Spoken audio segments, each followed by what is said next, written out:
Huwag ka kaagad mataranta mga paps, no, kung ikaw po ay pintor at kung makasagupa ka po ng ganitong klaseng problema sa walling.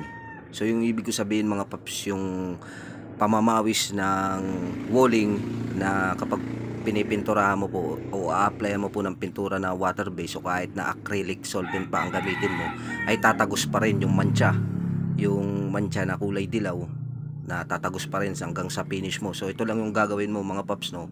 Gumamit ka po ng sanding sealer, kahit anong uri po ng brand na sanding sealer, at lagyan mo po siya ng small amount lang ng lacquer thinner. At ito po ay gagawin mo upang ipahid doon para maselyuhan yung pamamawis ng dating pintura, no, para po ma-apply mo po siya ng panibagong pintura at hindi na po siya tatagos mismo doon sa bagong pintura na i-apply mo.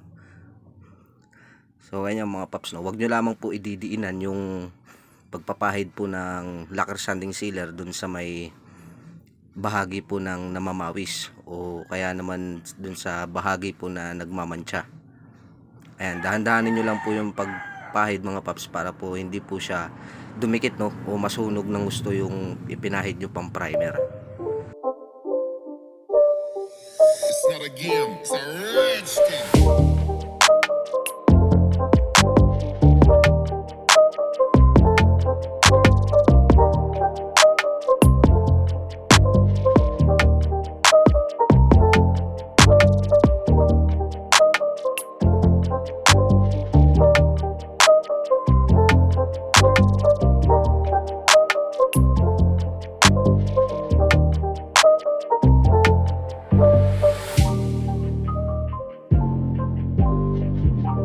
At ito na mga paps, no, pagkatapos po natin yan ma-applyan po ng sanding sealer, kung mapapansin nyo, nagsilitawan na yung dating kulay niya mga paps, no, kasi nawala na po yung tingkad ng ating ipinrimer dito. Yun po ay latex na flat.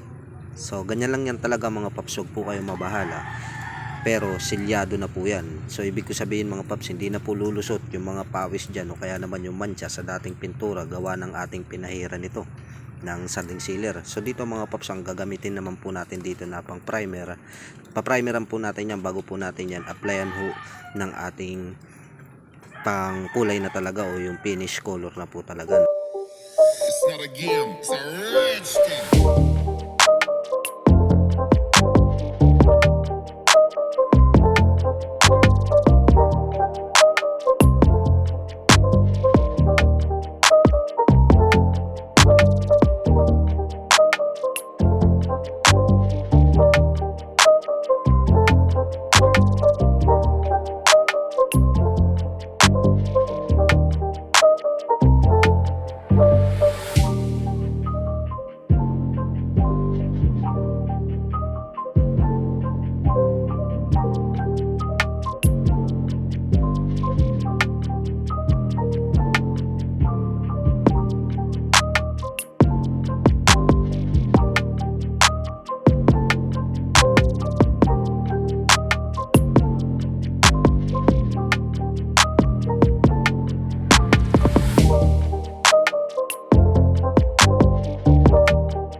Pagkatapos matuyo ng ating ipinang primer dito na flat latex mga paps, no, ay pwede na po natin ito i-finish o pwede na po natin ito kulayan ng ating gustong kulay. Halimbawa po ng ito na ginamit ko ay elastomeric po ito na sun and rain. Ang kulay po nito ay taliwa. At papatungan natin ito ng dalawang patong o kaya higit pa hanggang sa makuha natin talaga yung natural niyang kulay mga paps. So ganun lang mga paps, no, kung magre-repaint po kayo ng sarili nyong bahay o kaya naman baguhan ka lang na pintor, pwede mo pong gayahin ang ideyang ito mga paps. Sana makatulong ang video na to sa inyo. So enjoy lang kayo sa panonood mga paps.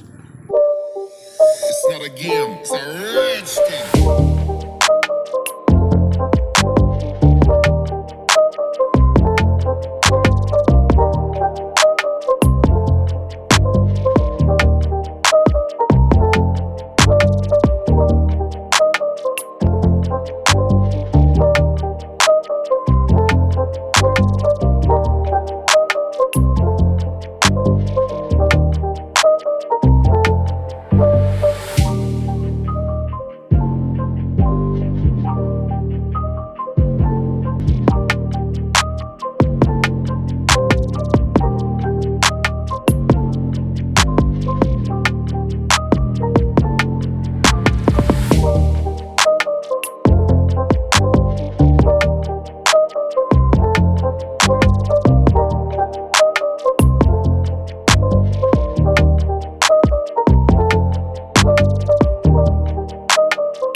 siya mga paps, no? Kung makikita nyo, wala na po siyang mancha, no? Hindi na po siya lumusot.